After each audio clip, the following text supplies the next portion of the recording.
O anime já abre com aquele clima pesado, mostrando a mente de um japonês que era o puro suco da tristeza corporativa. O cara era o mestre do viver para trabalhar. Todo santo dia a mesma build. Acordar cedo, ser amassado igual um salgadinho dentro do trem lotado no metrô de Tóquio, aguentar chefe chato e, com sorte, pegar o último vagão da noite para conseguir dormir umas 4 horinhas antes de resetar o ciclo. O cara não vivia, ele apenas existia no servidor do Japão moderno. A vida dele era tão monótona que, se fosse um gráfico, seria uma linha reta. Mas, como o destino adora uma reviravolta digna de roteiro de Sekai, o jogo dele virou. Ele foi de base na vida anterior e reencarnou em outro mundo.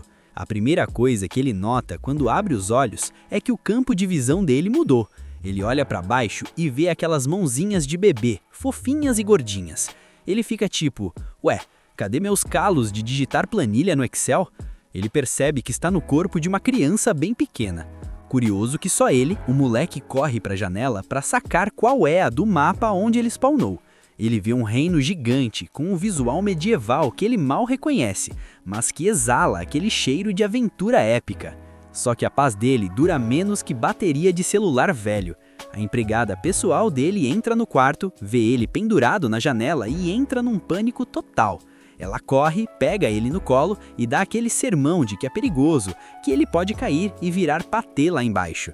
O Van olha pra ela e pensa, caramba, essa daí com certeza assistiu todas as temporadas de Game of Thrones e sabe que janelas e crianças nobres não combinam. Ele, sendo um lorde educado, pede desculpas e manda um migué dizendo que o visual lá fora era tão magnífico que ele ficou hipnotizado.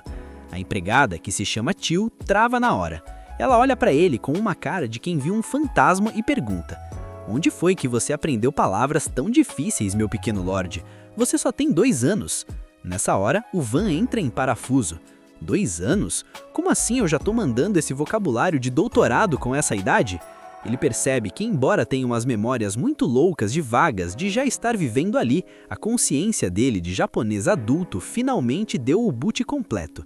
É o clássico caso de reencarnação que a gente vê nos fóruns da internet. Ele olha para Tio e confirma. Beleza, seu nome é Tio e você cuida de mim, certo? Quando ela confirma toda feliz, ele faz o checklist mental. Meu nome é Van Ney Fértil. A Tio quase tem um troço de alegria porque ele conseguiu falar o sobrenome difícil da família sem gaguejar. Mas o Van não para por aí. Ele quer mostrar que o processador dele está em dia. Ele começa a recitar a árvore genealógica para ver se lembra de tudo. Ele manda que o pai dele é o Jalpa, o Marquês Fértil, um cara que tem cara de que não aceita nota 9 na prova. Seus irmãos mais velhos são Múrcia e Arde. O Van só fica meio na dúvida de onde esse povo se enfia durante o dia, porque a mansão é um mapa gigante. Naquela manhã, rola aquele café da manhã em família que parece mais uma reunião de cúpula da ONU. A gente vê o Marquês Halpabulat Fértil sentado na ponta da mesa, exalando aquela aura de eu sou o dono dessa build. O filho mais velho, Múrcia de Lago Fértil, tá lá de boa. O segundo, Iarde Fértil, parece estar sempre tenso. E o terceiro, Esto Fértil, bem, o nome já diz tudo, né? Se você me perguntar, essa família tem uns nomes que parecem gerados por um teclado quebrado, mas a gente respeita o hype. Enquanto a galera tá lá comendo as iguarias medievais, o Van tá sendo tratado como um deus pelos servos. É elogio porque ele segurou a colher, é festa porque ele não derramou o suco. Ele começa a se sentir num desses clubes de anfitriões de elite, onde você é mimado só por existir. Será que eu sou um cliente VIP e ninguém me avisou? Ele pensa, mas a verdade é que ele está ali, com 100% das memórias do Japão, tentando entender como o sistema de magia desse mundo funciona. O Marquês resolve quebrar o gelo e pergunta pro Iarde: e aí, filhão, o que você vai estudar hoje para não ser um peso morto no reino? O Iarde, suando frio, responde que vai focar em magia de fogo e táticas de batalha. O pai olha pro Esto e faz a mesma pergunta, e o moleque responde que vai se afundar nos livros de magia elemental. Aí chega a vez do Van. Todo mundo para ouvir o que a criança de 2 anos vai dizer. O Van, com a calma de um monge budista, manda essa: olha, pai, como eu sou novo aqui e tem muita coisa que eu não manjo, tava pensando em começar pela base, cultura geral e a história da nossa nação para entender o cenário geopolítico. Cara, o silêncio que ficou na mesa foi tão grande que dava para ouvir o barulho do servidor processando a informação. O pai dele só dá um sorriso de canto, começa a rir alto e diz que o moleque é um gênio. Ele estava com medo de estar mimando demais o caçula, mas agora está convencido de que o Van vai ser um monstro na magia de fogo, igualzinho a ele e a falecida mãe do garoto. As expectativas para o exame de aptidão aos 8 anos foram parar na estratosfera. O tempo vai passando e o Van vai sacando como a banda toca nesse mundo. Aqui, se você não tem uma magia ofensiva braba, você é praticamente um NPC de fundo. Os nobres só querem saber dos 4 elementos clássicos: fogo, água, vento e terra. Se você spawnar com qualquer outra coisa, a sociedade te olha como se você fosse um bug no sistema. A família fértil é toda focada em elementos de combate, então o Van sabe que se ele não vier com um lança-chamas embutido na alma, o pai dele vai dar um kick nele e da família. Para se preparar, ele vira o melhor amigo da Teal e começa a interrogar a coitada sobre tudo. Ele descobre que o oceano é dominado por monstros que fariam o Kraken parecer um peixinho de aquário. Por isso, só tem um porto seguro. Ele descobre que o mundo é um verdadeiro RPG com elfos, anões e outras raças. Mas as outras empregadas cortam o barato dele, dizendo que ele é muito pequeno para saber dessas coisas complicadas. Mas o Van não desiste. Ele quer saber das ferramentas mágicas. A Teal explica que existem cristais e pedras que armazenam mana e que as pessoas criam itens baseados na sua aptidão. Só que a diversão dele acaba quando o mordomo da casa, um senhor chamado Sparda, chega com uma pilha de livros que mais parece a biblioteca inteira de Alexandria. O Sparda é aquele tipo de veterano que serviu o reino por décadas e tem uma cara de quem come prego no café da manhã. Ele resolve testar o Van com uma conta simples. Se eu levantar 3 dedos aqui e 2 ali, quanto dá? O Van, querendo acabar logo com aquilo, responde 5, com uma cara de tédio. O erro dele foi esse. O Sparda viu que o moleque era diferenciado e decidiu: vou ser seu tutor pessoal e vamos transformar esse cérebro numa máquina de guerra. A partir daí, o Van viveu um inferno pedagógico. Era estudo do nascer do sol até a lua aparecer. Em semanas, ele já estava lendo e escrevendo melhor que muito adulto.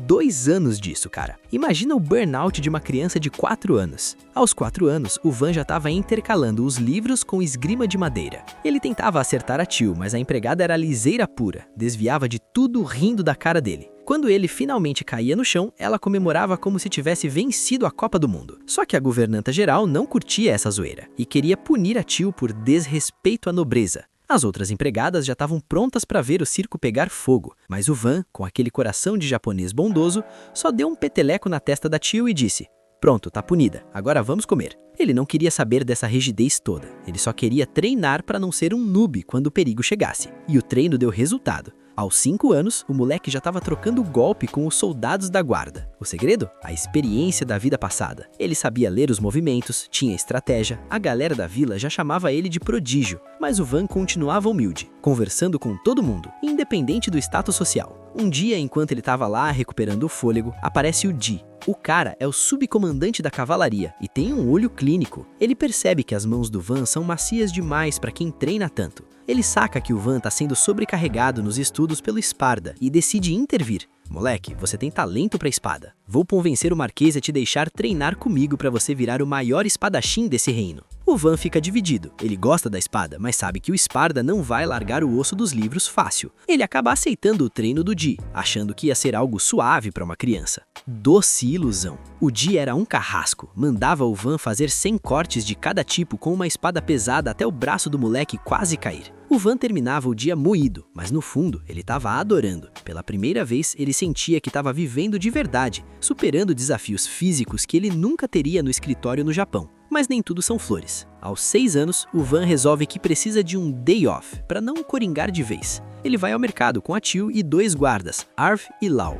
O lugar tá bombando, muita energia, comércio para todo lado. Só que o clima pesa quando ele vê um cara arrastando um menino magrelo e doente por uma corda. O Van para tudo. Ele pergunta pro cara o que tá rolando. E o maluco responde que o filho é dele e que ele vai vender o moleque como escravo para ganhar um trocado. O Van fica em choque. A Teal explica que na pobreza extrema isso é comum.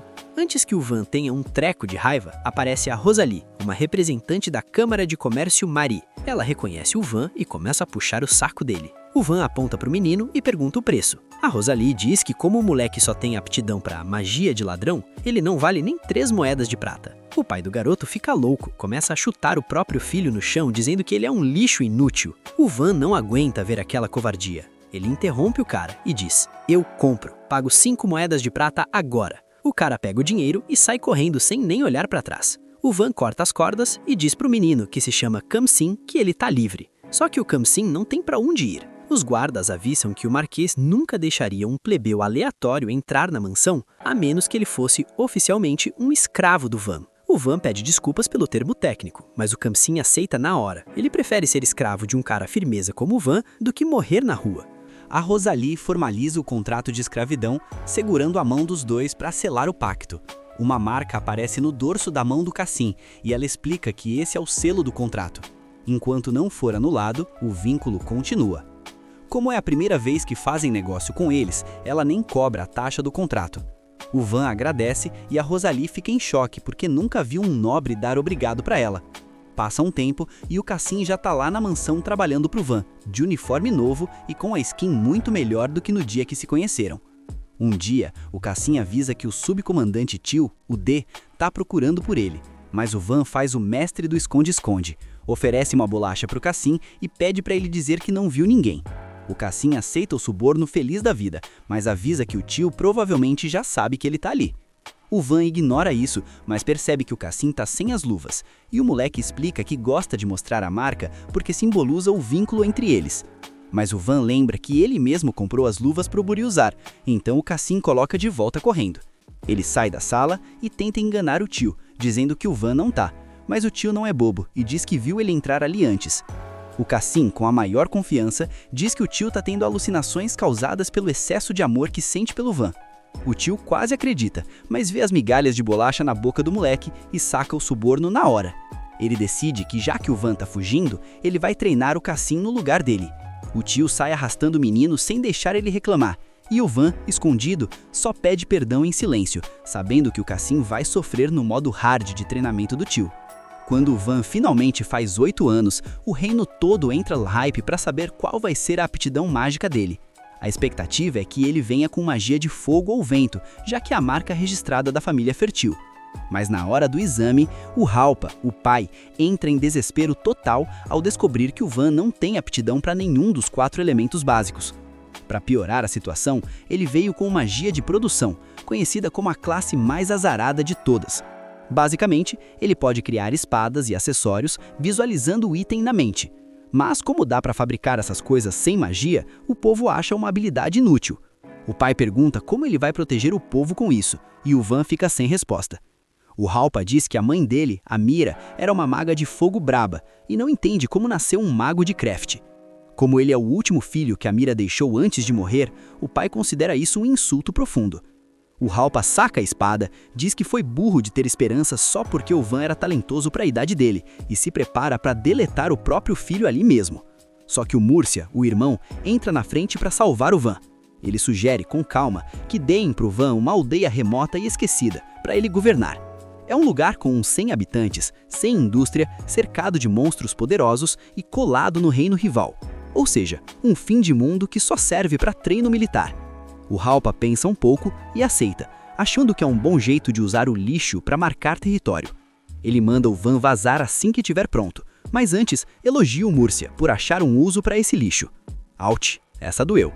O Múrcia se ajoelha depois e pede desculpas pelo plano impulsivo, mas o Van agradece, sabendo que teria virado saudade se o irmão não interviesse. O Van começa a arrumar as malas com o Cassim e até fica empolgado. Ele pensa, vou ser o senhor de uma aldeia rural. Vou ter mó tempo livre para viver de boa. Ele carrega o carruagem, mas não deixam ele levar cavaleiros reais, só 10 aventureiros que o Múrcia contratou. Ele achava que ia levar só o Cassim, o que seria terrível. Mas do nada, a Tio aparece correndo e diz que é a dama de companhia pessoal dele e vai junto. O Jin também cola, dizendo que vai ensinar esgrima para ele. E o Arv e o Lau também entram pro time. Até o Sparda se junta, dizendo que se aposentou e vai supervisionar os estudos do Van por puro entretenimento na velhice. O Van não fica empolgado com tanta gente, mas não tem o que fazer. Eles tentam sair do reino em segredo, conforme a ordem do pai, mas a Harvey e o Lau dão um jeito de espalhar a fofoca. Resultado, o povo todo vai pra rua dar um tchau épico pro Van, pedindo pra ele se cuidar e voltar logo. O Van fica felizão e agradece geral. No caminho, ele testa a magia de produção e transforma um graveto numa espadinha. O tio avisa que estão chegando, e o Van tenta dar uma opção pro Cassim. Se ele odiar o lugar, ele pode voltar pra mansão e ser livre. Mas o Cassim manda aquele papo de lealdade eterna.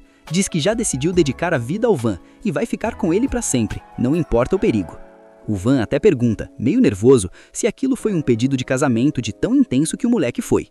Antes do clima ficar mais estranho, o carruagem para de repente. Os cavaleiros avisam que a aldeia tá sob ataque.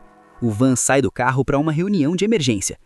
O Van analisa o campo e vê que a situação é tensa. Os bandidos somam uns 50 homens, enquanto ele só tem alguns cavaleiros e o grupo de aventureiros. O tio, nosso comandante brabo, já pede autorização para rushar.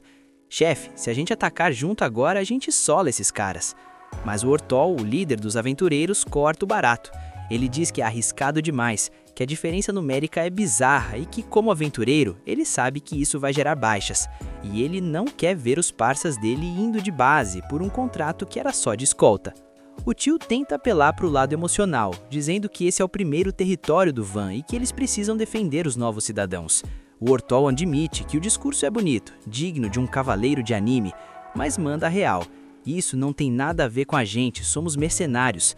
O tio fica frustrado, mas pede que pelo menos eles protejam o Van enquanto ele e os cavaleiros tentam a sorte, permitindo que eles fujam se o bagulho ficar louco.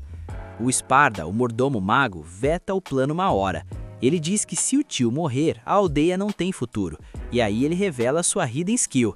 Ele é um mago elemental de respeito. O plano muda. Sparda vai criar um muro defensivo e os aventureiros vão dar suporte à distância. Quando o inimigo focar neles, o tio flanqueia para dar o golpe de misericórdia. O Van fica preocupado, dizendo que o Sparda vai acabar morrendo se servir de isca, mas o velho insiste em querer mostrar sua força uma última vez. O Van, agindo como um verdadeiro líder, proíbe. Você já fez muito pela minha família, não vai morrer aqui. Se eu perder meu estrategista, Sparda, e meu melhor combatente, tio, meu pai me deleta da vida de qualquer jeito. Então o Van decide ser a isca. A tio e o Cassim tentam impedir, mas o Van tranquiliza geral. Ele diz que quer que o Cassim seja livre e aproveite a vida, e que não há final melhor para um senhor do que morrer pelo seu povo. O Ortol fica em choque com a determinação do moleque, e lembra de quando ele mesmo disse que não existia nobre que prestasse. Ele lembra do Van chegando de mansinho, agradecendo os aventureiros e tratando eles como heróis veteranos. Ali, o Ortol percebe que o Van é diferenciado. Ele decide, beleza, vamos confiar nossas vidas a esse moleque. A Pluriel, outra aventureira, concorda, dizendo que o Van foi o único nobre que se deu ao trabalho de decorar os nomes deles. O Sparda organiza a estratégia, muro defensivo levantado em segundos. O velho é roubado. Cavaleiros pela esquerda e aventureiros pela direita. O Ortol corre para o combate pensando que se esse menino sobreviver, ele tem potencial para ser o próximo rei. Os bandidos, focados em lutear a vila, nem viram o ataque chegando. O tio faz o limpa com a espada e os bandidos começam a dar rage quit de medo. Mas o líder dos bandidos, que não é bobo, pula um muro para atacar a retaguarda. Ele quase pega a Pluriel de surpresa, mas o Van aparece do nada, ataca as pernas do maluco e imobiliza o vilão. O Cassim chega logo atrás e finaliza o serviço. A Pluriel fica bugada. Quem diabos é esse chamaco de 8 anos que luta assim? Vitória total. 0 baixas para o time do Van e loot garantido. O Ortol, agora curioso, decide ficar mais um tempo na aldeia sem nem cobrar pelo serviço, só para ver no que esse lugar vai dar. A Pluriel e os outros 3 também ficam, agradecidos por terem a vida salva pelo pequeno Lorde. O Sparda avisa que os aldeões estão na porta, e o Van entra com o queixo erguido. O chefe da vila, um senhor chamado Honda, agradece, mas desabafa. A gente é atacado direto desde que mudamos para o domínio do seu pai, porque aqui ninguém protege a gente por sermos pobres e não pagarmos impostos. O Van escuta tudo com calma, sabendo que as reclamações são justas, mas ele está pronto para mudar o jogo. Os aldeões já estavam naquela vibe de meu Deus, lá vem mais um nobre falar bonito, e um deles até solta que um cara na posição do Van não devia falar assim. Mas o Van manda um calma lá, jovem, e lembra que o papo ali é sobre o futuro daquela terra. Ele admite que os fundadores do reino, os Belrinet, deixaram umas leis bem bugadas, mas que eles não podem mudar a constituição do mapa agora. Só que ele tem o plano mestre com 3 passos. Primeiro, produzir algo tão valioso que o reino não consiga ignorar o loot da aldeia. Segundo, farmar dinheiro constante para contratar mercenários de elite. E terceiro, upar a vila por conta própria. Uma mulher do povo manda a real. Falar é fácil, quero ver é fazer. O Van percebe que a confiança dele tá no nível 0. Mas aí o Sparda entra no chat para dar aquele suporte moral. Ele conta que foi o mordomo principal do Marquês Fertil e que o Van é considerado um prodígio desde o level 1. O tio, ou Jim, também se apresenta como subcomandante da ordem e diz que tá ali para servir o pequeno lorde. Os aldeões ficam tipo, eita, o time dele é brabo mesmo? Mas a empolgação cai quando Honda pergunta se ele usa magia elemental, e o Van confessa que sua build é magia de produção. O brilho sumiu dos olhos do povo na hora, até que alguém pergunta dos impostos. O Van dropa a bomba boa, vai reduzir a taxa de 30% para apenas 10% da colheita. Aí sim, a galera entrou no hype total. Para começar os trabalhos, o Van quer reforçar a segurança. O Sparda levanta um muro de terra em segundos, mas avisa que se a mana dele acabar, o muro vira só um monte de areia. Então o Van decide que vai trocar aquilo por algo mais resistente depois. Ele também manda cavar um fosso para deixar os saqueadores no slow, e o tio assume a tarefa com os cavaleiros para preparar armadilhas e buracos. Depois o Van vai pro bosque testar sua magia de craft. Ele pega uns troncos e sente aquele calor no estômago, a mana subindo pro nível máximo. Ele manipula as fibras da madeira como se fossem fios e cria blocos de manofibras, um material ultra resistente. O tio e o Cassim ficam sem entender nada, mas o Ortol, o aventureiro, tenta partir um bloco com a espada e nada, nenhum arranhão. O cara diz que bateu com força para cortar pedra, mas o bloco de madeira tancou tudo. O Van saca que sua magia é o puro suco do OP. Ele passa o dia inteiro craftando. O Cassim comenta que ouviu dizer que magia de produção consome muita mana, mas o Van tá lá, firme e forte, criando até uma espada fina e elegante. Ele dá a espada de presente pro Cassim, que fica mega feliz.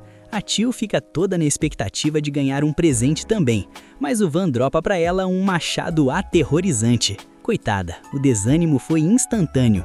Ele já pensa em fazer um acessório fofo para compensar o vacilo depois. À noite, o corpo do Van tá só o pó. Eles estão acampando e sente que já tá com cheiro de porco, precisando de um banho urgente. Então ele decide que vai craftar uma casa. No dia seguinte, o Honda mostra um terreno que era a praça pública, e o Van decide que ali vai ser a mansão do senhor. Ele começa a arquitetura, fixa os pilares fundo no chão, cria paredes, chão e teto. Em questão de segundos, o moleque vira arquiteto, engenheiro civil, mestre de obras e decorador. Ele faz tudo sozinho. No nosso mundo, ele teria o poder de um pedreiro lendário de interior que faz tudo com fé e um Pai Nosso. A casa ficou pronta num estalo de dedos e deixou todo mundo, aldeões e aventureiros, de queixo caído. O Van até acha que exagerou no tamanho, mas percebe que sua magia é a ferramenta definitiva para dar um upgrade naquela terra. Depois de mandar o papo e construir aquela mansão absurda, o Van solta a real. A magia de produção dele é muito mais meta para um lorde feudal do que ficar brincando de avatar com os 4 elementos. O moleque acha os elementos interessantes, claro, mas foca na ideia de que magia defensiva e utilitária é o que realmente faz a galera não ir de base e viver em paz. O Camin e o Camin concordam, mas o Sparda manda o papo reto. Em tempos de guerra, o foco seria outro, mas para quem quer dar um upgrade na vida, o Van é o mestre do planejamento. O Di entra na conversa e assina embaixo, afinal o moleque literalmente buildou uma casa do zero. Sabendo que o Van não é um player comum, o Di aceita a oferta de ganhar uma casa nova se trouxerem madeira. E ele não perde tempo, já coloca o squad dele para farmar madeira na hora. Nisso, o ancião da vila chega no sapatinho e pergunta se o Van não pode dar um help para eles também, porque as casinhas da galera estão só o resto. Qualquer chuvinha já alaga tudo e vira um caos. E o visual não mente, as casas estavam pedindo arrego. O Van quer ajudar, mas sabe que spawnar tanta casa de uma vez vai drenar toda a mana dele. Mesmo assim, vendo a situação crítica, ele decide começar reformulando as ruas da vila, o que acaba deixando a galera sem teto por um momento. Mas o pessoal é fiel e ajuda no processo, porque sabe que o Van é o cara do plano infalível. E assim o Van vai sendo feliz, usando sua magia de produção para dar aquele tapa no visual da vila.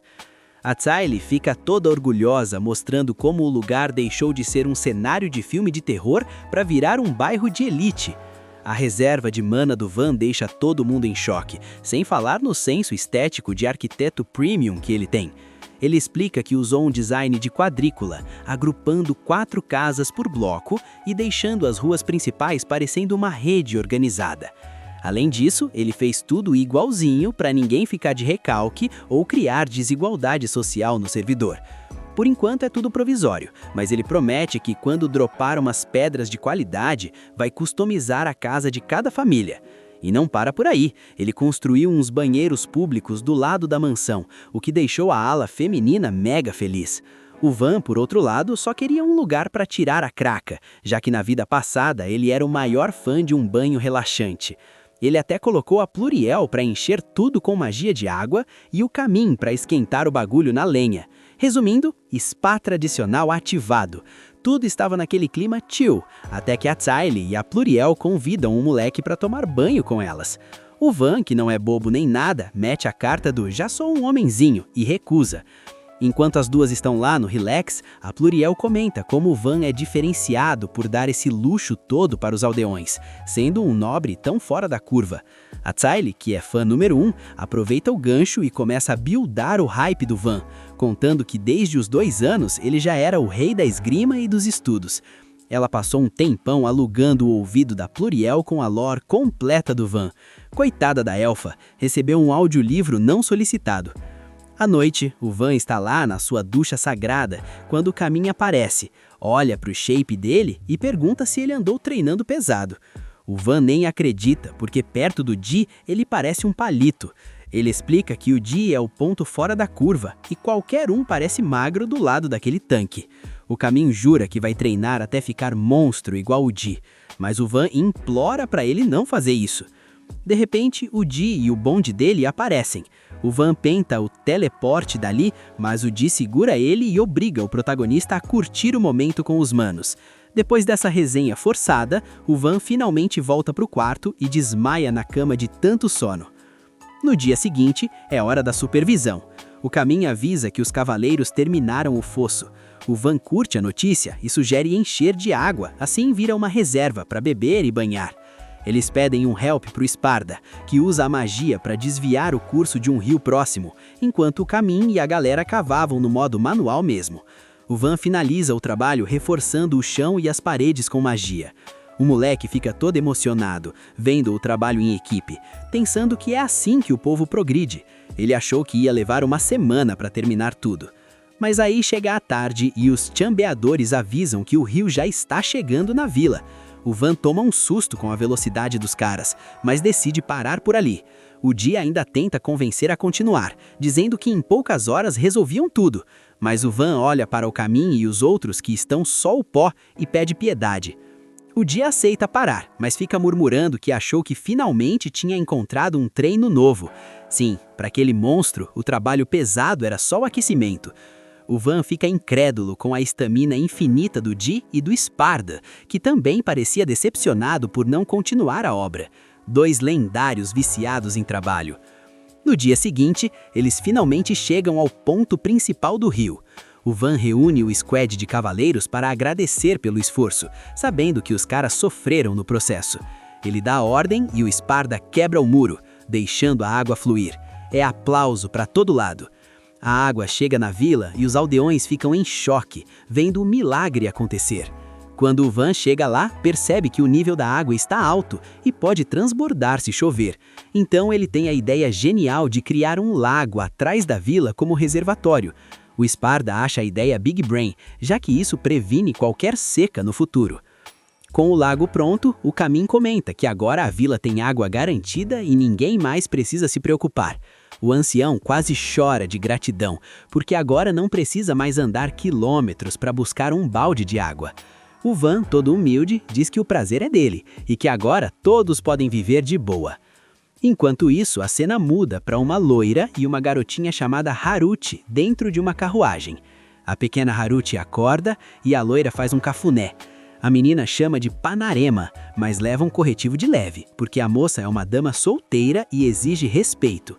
A Panarema avisa que ainda falta um chão para chegar na vila fronteiriça e manda a pequena descansar mais um pouco. De volta ao van, vemos que o upgrade não para. Ele reforçou o muro da vila, colocou portão e tudo. O que era uma parede de terra, agora é puro concreto mágico. Ele conta que misturou terra e pedra com seus poderes e agora nenhum bandido vai conseguir solar a vila com uma defesa tão apelona dessas. Mas o Van é precavido, né? Pra ele, muro alto ainda é pouco. O moleque simplesmente instalou balistas no topo das muralhas, com direito a escudo frontal pra galera atirar sem tirar peneira. A Tilly tá só o meme do Pikachu surpreso, sem acreditar que a magia de produção do Van transforma qualquer vila meia boca numa cidade fortificada. O D mandou a real. Do jeito que tá, aquilo ali não é mais uma vila, é uma pequena fortaleza. Nenhum bandido vai ter a audácia de tentar a sorte ali, porque o destino é virar patê.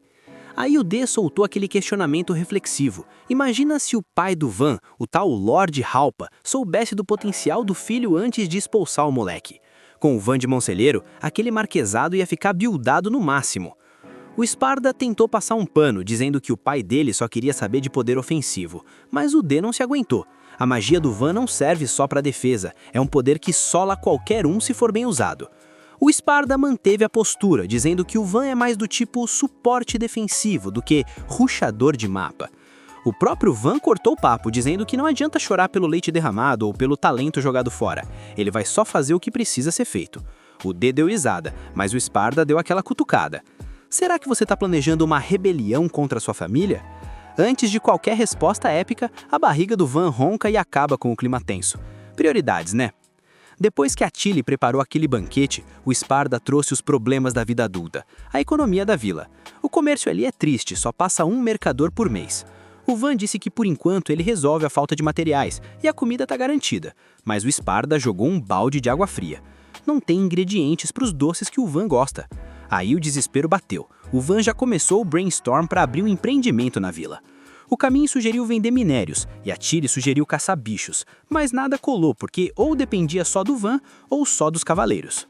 Aí fomos pro mato. O Sara tá indignado porque a Tilly e o Caminho tratam os presentes que o Van deu como se fossem relíquias sagradas, com medo até de sujar.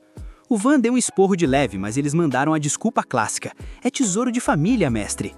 O Van ficou emocionado com o carinho, mas lembrou que se não usarem os itens, não vão conseguir se defender dos mobs. Nisso, o Sara saca um escudo que ele jurava ser indestrutível e pede pro Caminho dar um hit.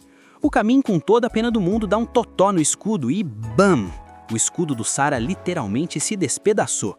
O gordinho começou a chorar porque nem tinha estreado o item ainda. O Van, sendo o suporte mais rápido do servidor, usou a magia e deixou o escudo mais novo do que saiu da loja. Do nada, o D aparece com um brilho nos olhos e pergunta se o Van pode comprar uns minérios que eles acharam. Acontece que aquela floresta perto das montanhas Wolfbrook é um spawn de monstros perigosos e por isso ninguém nunca minerou lá. Resultado? Tem ferro, cobre, prata, ouro e até mitrilo dando sopa no chão. O Van ficou de queixo caído. O D explicou que a galera evita o lugar pelo acesso difícil e pelos monstros, mas que a cordilheira deve ser uma mina de ouro, literalmente. O Van pegou um pouco de ferro e com um estalar de dedos transformou o minério bruto num cubo perfeito. O Sara, vendo aquilo, já meteu o shape. Mestre, faz umas espadas pra mim. O Van aceitou o desafio e forjou uma espada curta e uma longa, tudo no capricho, comprimindo o metal até ficar com o fio perfeito. O Sara quase teve um treco de tanta emoção, e o resto do squad já começou a formar fila e brigar pra ver quem era o próximo. A Pluriel, que tem olho no negócio, avisou que aquelas espadas valiam uma nota preta. Mas aí o clima pesou. O Sparda viu o mitrilo e deu o alerta. Encontrar isso na floresta significa que tem uma dungeon por perto. Se isso for verdade, a vila vai lotar de gente, aventureiros, e o Grêmio vai querer montar base ali. O Van ficou com o pé atrás. Ele ainda não tem estrutura para receber essa galera. E pior, o país vizinho pode querer invadir para roubar o loot. A Pluriel perguntou se o exército da família dele não viria proteger. Mas o Van foi sincero. Pros Ferteó, ele é só um estorvo. Se eles descobrirem que o lugar é valioso, vão chutar o Van dali e tomar tudo. A solução? A Pluriel sugeriu descobrir a masmorra só quando a vila já estiver rica e poderosa, para os Ferteau não conseguirem interferir. O Van deu a ordem, ninguém chega perto da área da masmorra. De volta para a vila, o clima de paz durou pouco. Um aldeão chegou no desespero gritando que uma estámpede de lagartixos acouraçados estava vindo na direção deles. O Van já ativou o modo comandante. Levantem a ponte e fechem os portões agora. Os aldeões estavam em choque, mas o Van mandou aquele discurso de protagonista de shonen. Ele entende o medo deles, mas ninguém vai lutar sozinho. Se eles querem proteger a lar deles, precisam dar as mãos e lutar juntos. A determinação do moleque é de outro nível. A vila inteira deu papo. Tá todo mundo fechado com um plano. O Van agradece a moral e pede pra geral correr pras muralhas e entrar em posição de defesa. E o pessoal sai num pique absurdo pra se posicionar. Nessa hora, o Kenshin chega com a fofoca. O grupo do Haira meteu o pé de casa e nem tá mais na aldeia. Sabendo disso, o Van decide ir pro fronte pessoalmente. Mas a Tio segura o braço dele, sem dizer um A. Só que as lágrimas dela já diziam tudo. Sabe como é? Nisso, o Di encosta perguntando qual é a treta. O Van, todo educado, pergunta se o Di poderia subir lá no topo e reportar o que tá rolando enquanto ele manda as ordens aqui de baixo. O Di aceita o call e sai correndo. Lá do alto, o cara avista o bonde dos inimigos vindo. Rapidão, o Van pergunta: "E aí, quantos lagartos acouraçados tem na área?" O Di responde que são uns 40. E ó, cada um tem pelo menos 8 metros de puro veneno. O Bi toma aquele susto, mas o Akid fica matutando sozinho que nem um esquadrão de cavaleiros veteranos tancaria um bicho desses. Ele fica se perguntando qual é a estratégia mirabolante que o Van vai tirar da cartola. Aí, nosso pequeno protagonista manda a ordem: "Carreguem as balistas com flechas de ferro." O Di aceita o comando, mas um dos subordinados já manda o alerta: "Chefe, as armas normais não atravessam essa skin de escama pesada deles não." O cavaleiro Di tá ligado nisso, mas o cara já sobreviveu a muita batalha que parecia derrota certa. E hoje, ele decidiu confiar cegamente no comando do senhorito Bi. Com voz de quem manda no pedaço, ele ordena que geral bote as flechas de ferro nas balistas. Os aldeões carregam tudo num instante. Sem esperar mais nada, o Di manda o sinal de fogo. Quando as flechas batem nos lagartos, parece até que elas sumiram no ar. Ou parecia, né? Porque na real elas atravessaram os monstros igual manteiga, mandando 10 lagartos de base na hora. A galera da vila começa a comemorar muito, enquanto o Di continua em choque com o dano. Só que agora deu ruim. Só sobrou uma flecha de ferro por balista, e como os monstros continuam vindo no modo Berserker, o jeito é recarregar com o que tem e atirar de novo. As flechas limpam a segunda onda, mas ainda tem mais vindo, e eles ficam sem saber o que fazer. Até que o Van lembra de um detalhe. Ele ordena que usem as flechas de madeira. Mesmo que um ruivo lá tenha dito que isso não atravessaria nem papel, o Di decide confiar no senhorito Bi, porque até agora o moleque superou todas as expectativas. Ele protegeu a vila e deu um upgrade absurdo no lugar. Então o Di vai fechar com ele até o fim. Eles carregam as balistas com flechas de madeira, disparam e, acredite se quiser, as flechas cravam direto na cabeça dos monstros. Terceira onda eliminada com sucesso. Tá todo mundo de queixo caído e feliz da vida. E o Di já solta que hoje vai ter espetinho de lagarto para todo mundo. Agora, com a confiança no talo, eles carregam e terminam de limpar o resto. O Di grita que a vitória é nossa e o povo explode em festa. Até o Van respira aliviado que o plano funcionou, e o fato de terem vencido sem nenhum ferido deixa o Di sem palavras, garantindo que o Van vai chegar mais longe do que qualquer um imagina. Depois disso, eles começam a farmar os itens: escama, pele e carne. O Ordo até pensa que é lagarto demais e que a carne vai acabar apodrecendo antes de cozinharem. Mas o Van chega todo empolgado com a quantidade de drop, dando a ideia de fazer um festival de carne para comemorar essa vitória épica. A vila inteira come e bebe, todo mundo feliz compartilhando comida e risada. Tudo graças ao Papito Van.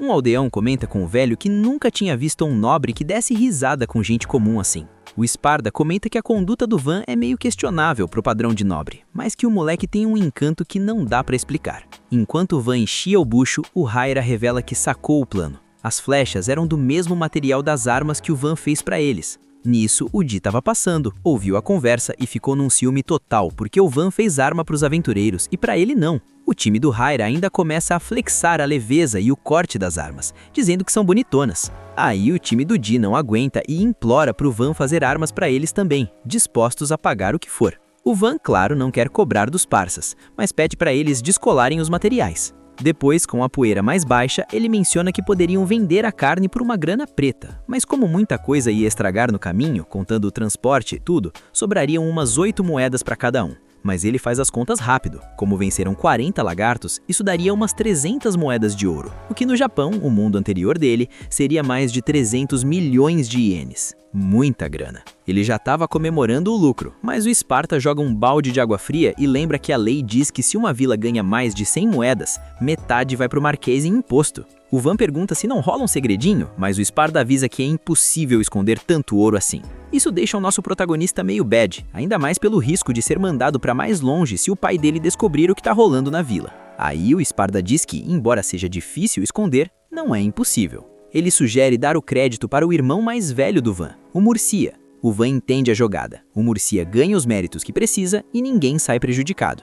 No dia seguinte, chegam os comerciantes na aldeia e ficam bugados. Eles se perguntam se aquele lugar é realmente a Vila da Fronteira, de tão arrumada que tá. Nisso, nosso pequeno protagonista chega se apresentando como o senhor da área e pede para eles se identificarem. Os caras são o Bel, o mais velho, e o Rango, o mais novo, da companhia Mary. O Van deixa eles entrarem e quando chegam no armazém, os comerciantes quase caem para trás vendo tanto loot de lagarto acouraçado. O Van pergunta se vão comprar, e o Bel diz que sim, que vai reunir o pessoal, mas que o transporte vai levar um mês. Pro Van tá suave, e ele ainda oferece a carne de graça se eles derem um check nas armas de qualidade dele.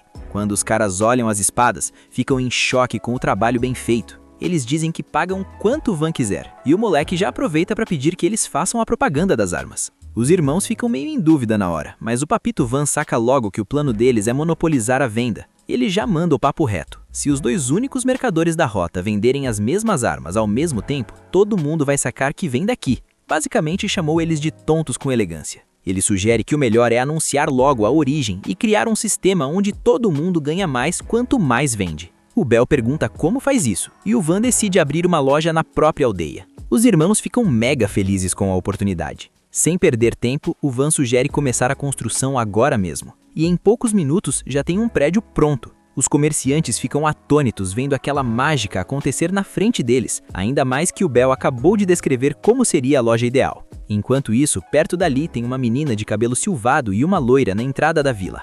A loira diz com toda firmeza que vai conferir se esses boatos sobre o menino prodígio são verdades. Voltamos para o escritório do Van. Enquanto ele planejava com o Spade o design da vila e as defesas da muralha, um soldado interrompe avisando que chegou uma emissária do condado vizinho, de Ferdinand. O Van manda entrar e lá vemos a loira acompanhada da menininha. O Van se apresenta como o senhor da área e a loira se apresenta como Panamera Carla Cayenne, que acabou de virar viscondessa, subiu de cargo na força do ódio e do talento. A menina é a Aruti Ferdinand, filha do conde. O Van agradece a visita na aldeia humilde e pede para elas sentarem. A Panamera comenta que o Van é mais novo que a Aruti, mas tem uma presença de peso. Ela pergunta se ele tem ideia do porquê elas estarem ali. O Van responde que deve ser para avaliar o pessoal e ganhar confiança. A Panamera racha o bico porque ele acertou em cheio. Ela conta que o conde está desconfiado e teme que o Van esteja sendo usado pelo marquês, embora também imagine que ele foi chutado de casa por não ter os 4 elementos. O Van confirma o segredo, mas diz que o resto das preocupações é fake, porque o pai só deu um tchau e expulsou ele mesmo. A Panamera não compra muito essa história, porque a vila virou um canteiro de obras moderno em pouco tempo, e ela calculou que precisaria de 5.000 subordinados para levantar tudo aquilo e transformar o lugar numa base militar. O Van fica mudo um segundo, mas depois começa a rir dizendo que o clima estava muito sério e ficando desconfortável. Ele explica o mal-entendido. O pai só deixou ele levar o canchim e o que desse para carregar. Ele saiu sem nem se despedir, mas o resto da galera veio por vontade própria. O dia interrompe dizendo que seguiu o Van pelo talento dele com a espada, e mesmo com ordem para voltar ele ficou. O Esparda diz que já tá velho, mas queria continuar ensinando o Van, então se aposentou só para vir morar aqui. A tio diz que o Van trata todo mundo igual e que quer servir ele para sempre. Isso deixa a Panamera e a Aruti sem palavras. Mesmo assim, a Panamera pergunta como a aldeia mudou tanto. Para explicar, o Van leva elas lá fora. O Espardo levanta um muro de terra, e a Panamera fica impressionada que o mordomo é um mago de elite. Mas o Esparda avisa que o muro cai quando o mana acabar. Aí entra o Van. Ele transforma o muro em algo sólido e cria uma porta em segundos usando cubos de construção. A Panamera fica em choque total. A Aruti pergunta que tipo de magia ele tem, enquanto a loira continua processando o que viu. O Van responde que ele tem a magia mais inútil do mundo, a magia de produção.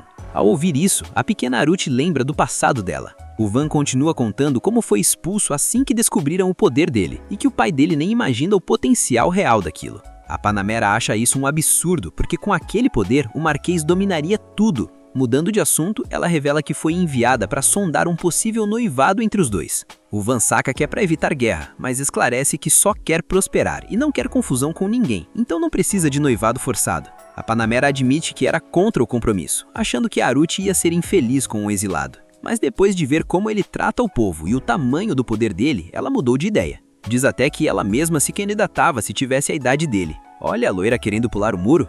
O Van leva no elogio e fica feliz. A Panamera pergunta para Aruti o que ela achou, mas a menina ainda está insegura. O Van apoia, dizendo que ele também é muito novo para pensar nisso e que é melhor o levar com calma. A Panamera concorda e diz que vão dormir ali para esperar a resposta final. O Van toma um susto e a Panamera ri dizendo que é a primeira vez que ele age como a criança que é. Ela diz para Aruti que podem ficar na casa do Van, mas a menina fica super nervosa dizendo que não pode dormir no quarto de um homem. O Van avisa que não tem quarto de hóspedes, mas que faz um num instante. Minutos depois, elas estão olhando para uma pousada inteira que o Van criou do nada. À noite, eles jantam juntos e o Van pergunta se a Aruti gostou da comida. Ela diz que tá uma delícia, e eles começam a conversar sobre o que ela gosta. Ela fala de coisas bonitas, flores e bonecas. O Van pede para ver um dia, e ela aceita, dizendo que trouxe algumas na carroça. Esse papo deixa a Aruti toda encantada. O tio e o Kanshin também querem ver as bonecas, o que alegra geral.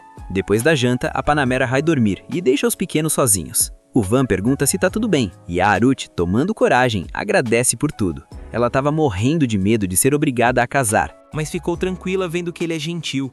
Morrendo de vergonha, ela sai correndo e se despede.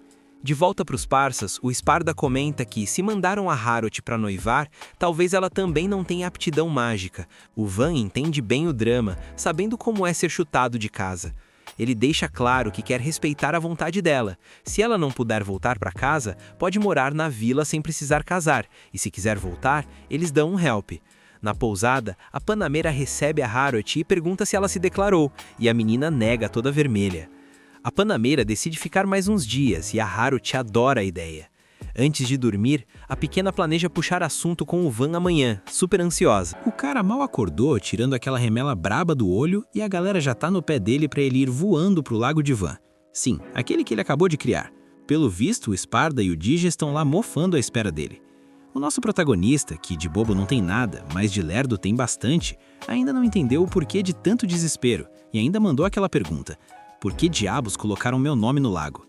Convenhamos, Lago B ia ser paia demais, mas os moradores queriam deixar o feito do cara imortalizado, saca? Inclusive já mandaram a real que a vila vai se chamar Village B. O prota ficou ali naquele misto de orgulho e vergonha alheia, mas beleza.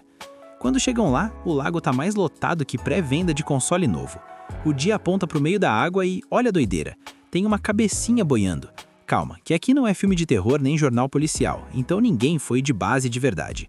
Segundo o Sparda, aquilo ali é um Apkalu, um híbrido de humano com peixe, tipo um sereio de elite. Diz a lenda que eles só colam em rios paradisíacos no meio do mato, mas por algum motivo esse aí spawnou no lago deles. É um mob raríssimo que quase nunca dá as caras. Sabendo disso, o nosso humano começa a gritar para ver se a criatura precisa de um help, mas o bicho fica no mudo. Ele pergunta o nome e nada. Aí ele pensou, putz, o sinal tá ruim, ela não tá me entendendo. Mandou o tio trazer uma carne de qualidade porque não tem jeito. O melhor jeito de fazer amizade e ganhar buff de carisma é na base da comida. E não é que funcionou? A criaturinha se aproximou toda curiosa, olhou pra carne com o raio-x e perguntou se podia comer. O prota deu o sinal verde. Ela mandou pra dentro e sentiu um gosto diferenciado. O Van explicou que era carne de lagarto acoraçado e que se ela quisesse, amanhã rolava até um shark. A menina ficou em choque. Quem é o brabo que soltou o combo nesses lagartos? O prota tentou dar aquela humildade, mas o Sparda e o Di já entregaram. Foi o Van. A vila inteira fez o coro. O prota ainda tentou dizer que foi um trabalho em equipe, mas a menina só mandou um "ah" e deu fora. O Van ficou lá com cara de tacho, achando que ela não voltaria tão cedo, já que a espécie é mais rara que drop de boss lendário. Só que o plot twist veio logo no dia seguinte. A menina não só voltou, como trouxe a guilda inteira dela. O Van ficou sem entender nada, mas aí lembrou da pergunta sobre os lagartos. Ele pensou, será que esses lagartos eram deuses pra eles e agora eu tô jurado de morte? O Sparda nunca ouviu falar disso, mas o clima ficou tenso. Foi aí que o paizão da menina, o líder da tribo, pediu pra trocar uma ideia com o Van. O Di e o Kan já ficaram em modo de combate porque o tiozinho tinha uma cara de poucos amigos, mas a verdade é que o cara só queria agradecer por terem cuidado da filha dele. Ele ouviu que o Van soltou o especial nos lagartos, e o Van, todo sem jeito, confirmou que acontece, né? Isso deixou a tribo toda em estado de alerta, achando que o Van era um mago com o cheat de poder ativado. O Van tentou ser humilde de novo, mas o chefe da tribo já lançou a braba. Chamou o Prota de herói e disse que ele tinha aprovação para casar com a filha dele, a Lada Priora. O Van quase dropou o queixo no chão, e o homem já perguntou se ele tinha alguma queixa. O sogrão se apresentou como Lada Besta e avisou que a Priora era sua única filha e que no futuro ia ser uma waifu de respeito. O Van mandou a real. Ô meu bom, ela é uma criança, nem sabe o que é contrato de união estável. Além disso, quis saber o motivo de tanto desespero. O besta explicou que a raça deles vivia de boa, mas os lagartos acoraçados invadiram o território e muita gente virou saudade. Por isso ele queria um genro tancado para garantir que a galera vivesse em paz.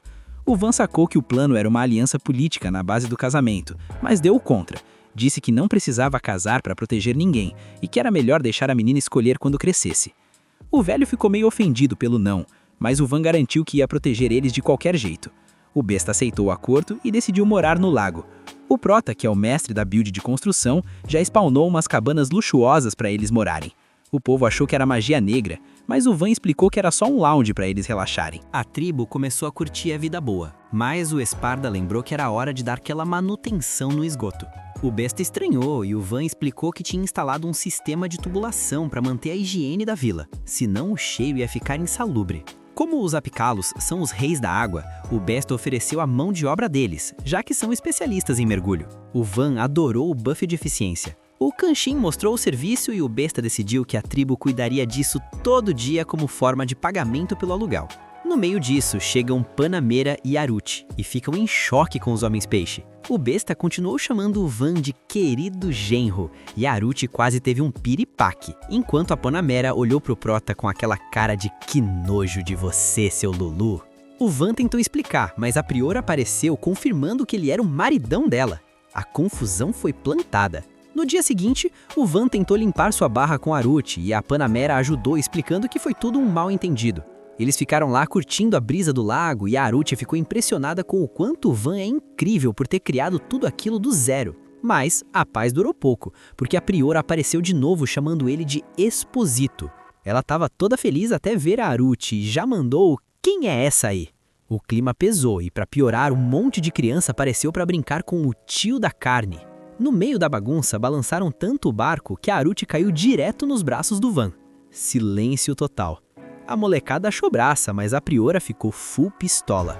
O Van tentou dizer de novo que não tinha noivado nenhum, e a menina saiu espumando de raiva. Em vingança, as crianças começaram a trollar o Van por ter magoado a amiga.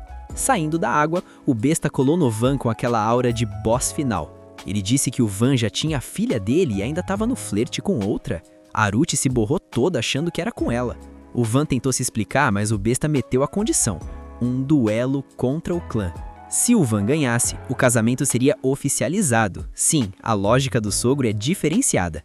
O D, querendo ver o circo pegar fogo, aceitou o desafio em nome do Van, e o Esparda concordou, só para resolver logo a treta e voltar para os estudos. A Panamera achou interessante, mas o Van estava em pânico porque se perdesse ia ter que casar no susto. O besta decidiu que seria uma de melhor de 3. O primeiro round foi escolha do Van, vôlei aquático. Ele criou até uns biquínis para Panamera e pro D, que adoraram o visual, diga-se de passagem. A Panamera entrou focada, querendo ganhar para garantir que o Van ficasse com Aruti. Só que a Priora e o besta eram muito ágeis, deram uma surra no time da Tio no começo. A Tio começou a chorar, mas o time das guerreiras solteiras se motivou e conseguiu empatar. No ponto decisivo, porém, o time do Van foi de base e perdeu. Segundo round foi escolha do besta, natação de revezamento. Vantagem total pros Peixoto, né? O Van entrou em desespero, mas o D e o Kanshin assumiram a bronca. O Kanshin penou, mas alcançou a Priora. No final, o D nadou no estilo mariposa, que é como ele treina, e amassou na velocidade, ganhando a corrida. Só teve um pequeno detalhe: o biquíni dele caiu no meio do caminho, mas a vitória foi garantida. O desempate ficou pro Van escolher, duelo de raspadinha de gelo. O cara criou uma máquina, usou magia e saborizantes, ia ser um duelo de comer gelo em dupla. O Van foi com Aruti, mesmo ela estando insegura. A competição foi intensa. O Brain Freeze, cérebro congelado, bateu forte em todo mundo. O Van quase desistiu, mas viu Aruti se esforçando e entrou no modo Berserker, comendo até o último floco. Vitória pro time do Prota. O Van achou que estava livre do compromisso, mas o besta, na maior nobreza, disse que agora gostava ainda mais do genro e que ele era o cara ideal para a filha dele. Ou seja, ganhar não serviu de nada, a confusão continua. No fim, o Van ficou com dor de estômago de tanto gelo, mas geral estava feliz. A Aruti ficou refletindo sobre como a galera ali era unida e alegre, algo que ela nunca teve na família nobre dela, onde era tratada como um fracasso por ser fraca e ter magia de marionete que os nobres acham coisa do mal.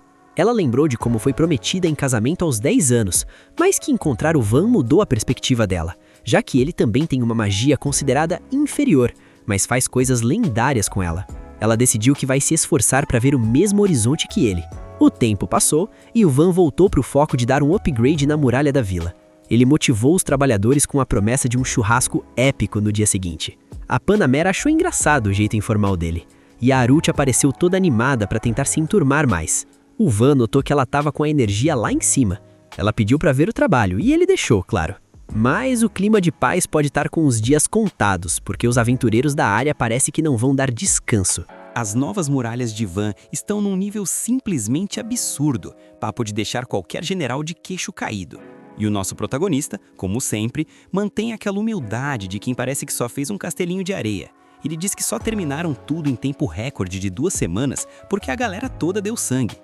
A Panamera chega junto, toda imponente, e lembra que ela também deu uma força na logística, mas até ela admite que a velocidade e a perfeição da obra foram surreais. Enquanto ela fala, o Van tá mais ocupado reparando que as muralhas da Panamera, se é que você me entende, também são bem chamativas, mas ele é esperto o suficiente para guardar esse comentário mental na gaveta trancada a 7 chaves. Ele foca no business e comenta que se a população crescer e começar a brotar comerciante e aventureiro por ali, ele vai lotar aquele espaço de casas novas.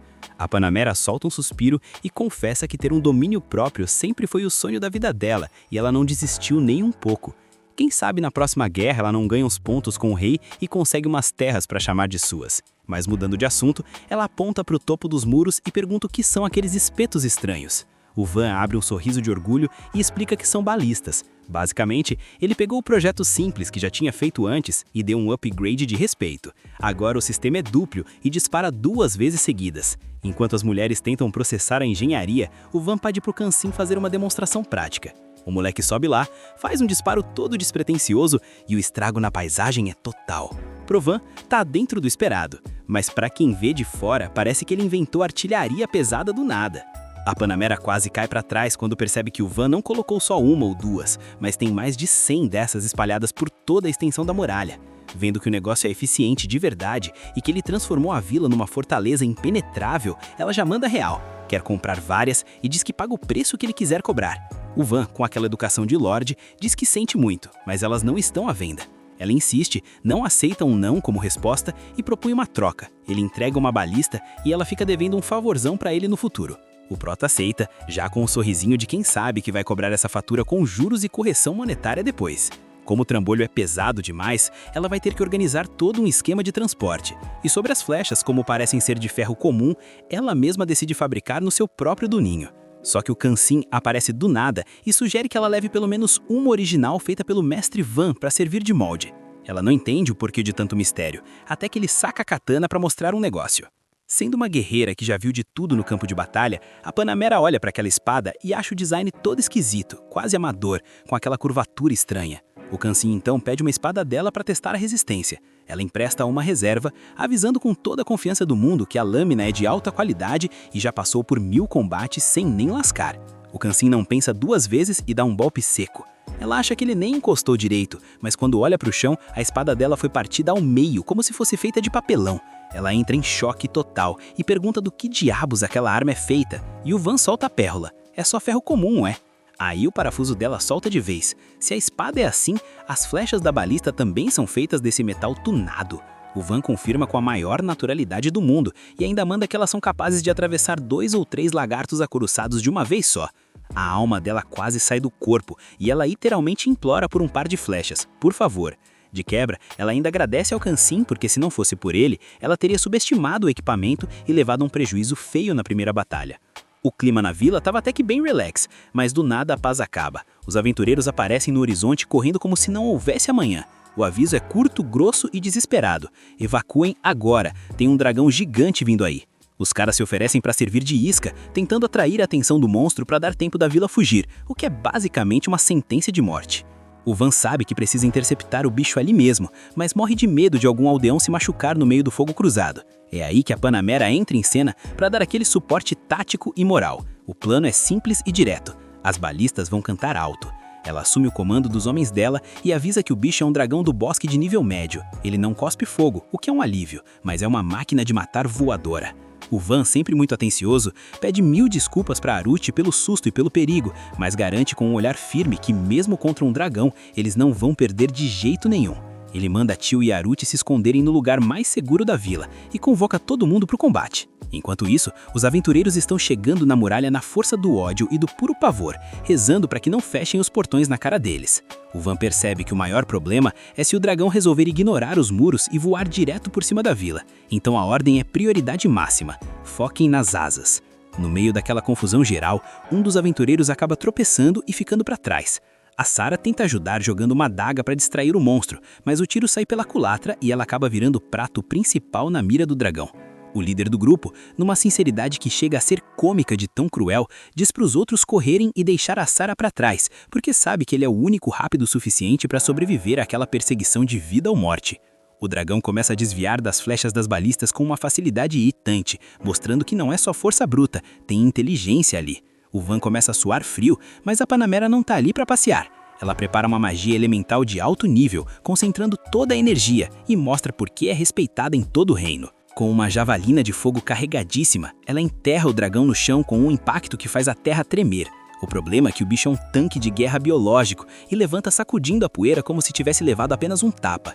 O Van percebe naquele momento que lutar contra lagartos acoruçados era o tutorial, e agora o jogo ficou sério de verdade. O dragão volta a voar, as balistas disparam de novo e, por puro milagre e precisão, dessa vez acertam as asas em cheio, forçando o bicho a lutar no chão, onde as chances são um pouco melhores. Mesmo ferido, o monstro é veloz demais, desviando do segundo round de disparos como se soubesse onde cada flecha ia cair. Os aventureiros, já dentro da segurança dos muros, agradecem a todos os deuses por estarem respirando, e a Sarah jura que nunca mais vai se meter numa dessas. A Panamera decide que precisa ganhar mais tempo pro vô se organizar e usa magia de fogo de novo. O dragão tenta desviar, mas ela mostra que tem o controle total do feitiço, guiando o ataque no ar até acertar em cheio. O Van fica em estado de choque. Aquele é o ápice da magia de fogo, algo que poucos humanos conseguem realizar. Ela sozinha já consegue peitar o bicho e segurar a bronca, mas avisa que vai se adiantar para preparar a defesa final lá dentro. O dragão, com as asas devidamente tostadas e possesso de raiva, escala a muralha e se posiciona no topo, parecendo uma divindade da destruição. É nesse momento crítico que o Espada, o mordomo que todo mundo achava que só servia chá, decide ir caminhando tranquilamente em direção à fera. O Van entra em pânico com a loucura do velho, mas o Espada só quer cumprir o seu papel. Ele usa uma magia de terra poderosíssima para soterrar o dragão debaixo de toneladas de escombros e avisa que é a hora exata de bater em retirada. O Van implora pro velho correr mais rápido, prometendo até aquele vinho tinto caríssimo que ele tanto ama, e o mordomo, reclamando que os ossos não são mais os mesmos, resolve dar um pique de atleta. O Kansen fica para trás para dar aquela cobertura de última hora, enquanto o Van corre para liderar a resistência final no coração da vila. Quando o Van finalmente chega na posição de combate, a Panamera já tá com a equipe toda pronta. Ele avisa que vai cobrar aquele favor da balista agora mesmo. Ela precisa imobilizar o dragão com a magia de novo para que as balistas tenham um alvo fixo para finalizar o serviço. Ela aceita o desafio na hora, achando graça da ironia de sua magia mais forte ser usada só para segurar o bicho pro Van brilhar. Em troca, o Van promete um banquete de carne de dragão para todo mundo que sobreviver. Quando o monstro desperta dos escombros e vem babando de ódio, o povo da vila se prepara com o que tem.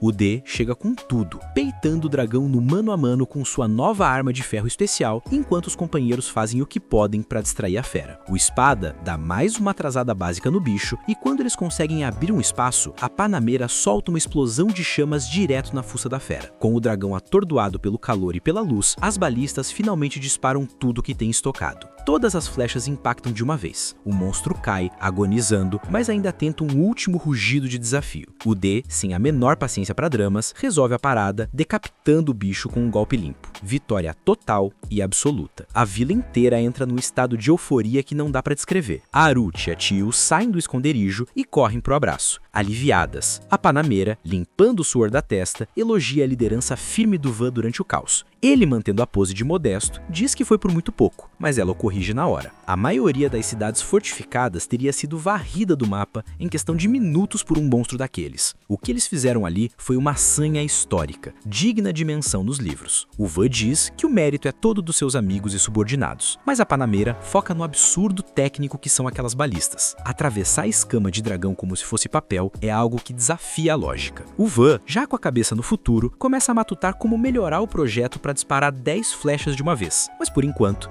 ele aceita que é hora de comemorar. A Panameira sugere uma cerimônia oficial e diz que o título de Matador de Dragões tem que ir legitimamente pro D, que deu o golpe final. No discurso oficial pra galera, o Van exalta a coragem de cada um que ficou e lutou, e passa a palavra pra Panameira, que como viscondessa, tem o peso da autoridade. Ela deixa bem claro pro povo que aquele dragão não era um bicho qualquer, era um pesadelo que costumava nivelar fortalezas colchão. O fato de a vila ter sobrevivido sem perder uma única vida humana, sacrificando apenas um pedaço do muro e 2 balistas, é praticamente um milagre divino. Ela nomeia os grandes heróis da jornada. O D pela força bruta incomparável, o Espada pela magia de suporte excepcional e, claro, o Van pela estratégia, pela iniciativa e pela coragem de liderar os atos. O povo vai ao delírio completo, gritando o nome do pequeno Lorde. A Panameira fica observando o Van de longe e pensa em como ele é diferente de todos os nobres egoístas que ela já conheceu na vida. Ela lembra da própria trajetória sofrida, de como treinou até quase morrer desde os 16 anos para ser comandante e de como cada título que ela ostenta foi conquistado com sangue e suor. Ela acaba revelando o verdadeiro motivo de estar ali. O Conde Ferdinando queria casar a filha mais nova dele, a Arut, com o senhor desse terreno remoto só para se livrar dela. A Panameira tinha ido lá com a missão secreta de avaliar o moleque, e se ele fosse um idiota, um tirano, ela levaria a menina de volta para casa na mesma hora, arrochando quem fosse preciso. Mas ao ver como o Van transformou aquele local isolado em um oásis de tecnologia e segurança, e principalmente como ele tratou a Arut com carinho e respeito, ela percebeu que ele é um sopro de ar fresco naquele mundo de intrigas. Ali mesmo, na frente de todos, ela declara uma aliança oficial e inequebrável com o Van. Ela sabe que o alto escalão do reino não moveu um dedo para ajudar a vila, mas promete que com essa união entre a família Cayenne e o Van, ninguém mais vai precisar ter medo das garras do Conde. O Van saca na hora que essa aliança é o seu bilhete dourado para crescer, ter proteção política e transformar aquela vila em uma potência econômica. Ele azeita o aperto de mão com um sorriso no rosto, selando o que promete ser o início de uma nova e grandiosa era para o seu domínio. O pequeno Lorde que foi abandonado pelo pai agora tem o apoio de uma das mais poderosas do reino, e o céu é o Lumite. A gente retoma a nossa jornada logo após aquela luta insana contra o dragão da floresta. O Van, nosso protagonista, que foi chutado da família nobre por ter uma skill considerada lixo, provou que de lixo não tem nada e mandou o lagartão voador de base. Ele tá lá batendo um papo com o Esperda, o cavaleiro veterano, que é basicamente o braço direito dele. O Van tá todo humilde, dizendo que tá felizão por terem conseguido tancar o dragão gigante, mas o Esperda manda real com aquele respeito de subordinado fiel. Mestre Van não viaja, a gente só tá vivo porque o senhor buildou umas muralhas de pedra que são o verdadeiro hack de defesa. Se não fossem essas paredes indestrutíveis que você tirou do nada com sua magia de produção, a cidade tinha virado patê e a gente tava tudo no lobby agora. É o famoso reconhecimento de quem sabe que o suporte é quem carrega o jogo, né? Aproveitando que o clima de vitória tá no alto, o Esperda solta a braba do planejamento urbano. Ele manda pro Van que, já que o sistema de defesa, as muralhas, tá nota 10, agora é a hora de focar no Sin City interno. O plano é transformar aquele amontoado de casas num lugar de elite, organizado e gigante. O Van, que não corre de um desafio de construção, confirma que o trato tá de pé. Ele quer reformar tudo para que a cidade consiga comportar nada menos que 10.000 pessoas. Isso mesmo, o moleque quer transformar um vilarejo fantasma em uma metrópole de servidor lotado. Mas aí o Esperda levanta o ponto lógico. Beleza, chefe, as casas a gente faz, mas de onde vamos tirar tanto player para morar aqui? O Van fica ali fritando o cérebro, pensando em como atrair imigrantes para o meio do mato, quando de repente a empregada chega com a fofoca do dia. Os mercadores que apareceram antes estão de volta e estão babando pelo loot do dragão. Esses mercadores são os típicos NPCs aproveitadores de RPG. Eles viram que o Van abateu uma criatura lendária e vieram voando para tentar comprar os materiais. O Van pensa, putz, se eu vender essas escamas e dentes, vou farmar um gold absurdo para investir na prefeitura. Os mercadores começam a analisar os restos do dragão da floresta e ficam em choque porque as peças estão impecáveis, num estado de conservação de item lendário recém-dropado. Eles começam a cochichar que aquilo ali vale cerca de 100 moedas de platina. O Van, que é esperto, faz a conversão mental na hora. No mundo real, isso daria uns 10 bilhões de ienes. É dinheiro para comprar o reino inteiro se ele bobear. Mas aí começa a malandragem do comércio. Os caras chegam pro Van com aquela cara de pau e dizem que, o bicho é legalzinho, mas a gente só paga 60. O Van sente o cheiro do golpe de longe. Ele diz que precisa consultar os assistentes dele antes de assinar o contrato. Os mercadores entram em desespero e tentam manipular o moleque. Não ouve eles não, seus assistentes são noobs, não entendem nada de mercado internacional como a gente. Um dos mercadores, o mais folgado, ainda vai lá intimidar os funcionários do Van, lembrando que eles fazem parte da Câmara de Comércio de Mary e que ninguém mais teria coragem de vir até esse fim de mundo comprar nada. O cara basicamente disse, ou vende pra mim barato, ou você vai ficar com esse lixo de dragão mofando aí, porque eu vou queimar seu filme na guilda. O Van ouve tudo com aquela cara de quem tá só esperando o momento certo pra dar o ban no chat. Os assistentes do Van, que são comerciantes com honra, coisa rara nesse anime, dizem que preferem ser fiéis ao Van do que compactuar com essa patifaria. Só que os vilões ameaçam. Se vocês não convencerem o Van a vender por 60, o chefe da guilda vai expulsar vocês, e vocês nunca mais vão vender nem poção de cura na esquina. Quando os mercadores saem para dar um tempo para o Van decidir, o Van pergunta para os assistentes se a ameaça era séria. Eles confirmam que a guilda tem um poder político gigante e que eles podem sim ser banidos do servidor comercial. Aí o Van tem a ideia de gênio. E se vocês abrirem a própria empresa e mandarem esses caras pastarem? Os assistentes ficam em choque total. Para abrir uma empresa própria naquele mundo tem um grind absurdo. Primeiro, pagar as taxas da guilda, que são caras. Segundo, ter um capital inicial gigantesco para infraestrutura. E o terceiro, que é o boss final da burocracia, conseguir a indicação oficial de um nobre de alto escalão da realeza. O Van olha para o estoque de platina dele e vê que os dois primeiros requisitos ele resolve com um estalo de dedos. Mas e o nobre? Quem ia dar moral para um moleque de 8 anos exilado? É aí que entra a nossa cavaleira favorita, a Panimera. O Van vai trocar uma ideia com ela porque sabe que ela tem contatos na alta sociedade. A Panimera, com aquela sinceridade bruta, ela explica que ela mesma abriu uma empresa faz pouco tempo, mas que a situação dela é triste. Ela é nobre, mas tá mais quebrada que arroz de terceira. Não tem terra, não tem exército e não tem grana. Ela precisa de um feito heróico pra galera começar a respeitar o nome dela. O Van sugere, e se a gente falar que foi você que matou o dragão? Mas a Panimera é lúcida. Se eu mentir e o rei investigar, ele vai descobrir que foi você. E aí minha reputação vira saudade, e eu viro meme no reino inteiro. A solução que ela dá é o Van parar de se esconder. Ela explica que ele precisa de um título de nobreza próprio. Como ele é filho de um marquês, ele tem direito a começar como barão. O Van fica com o pé atrás, morrendo de medo da família dele descobrir que ele tá fortão e querer buscar ele de volta para usar como ferramenta política. Mas a Panimera dá aquele choque de realidade. Mano, você matou um dragão da floresta sendo uma criança.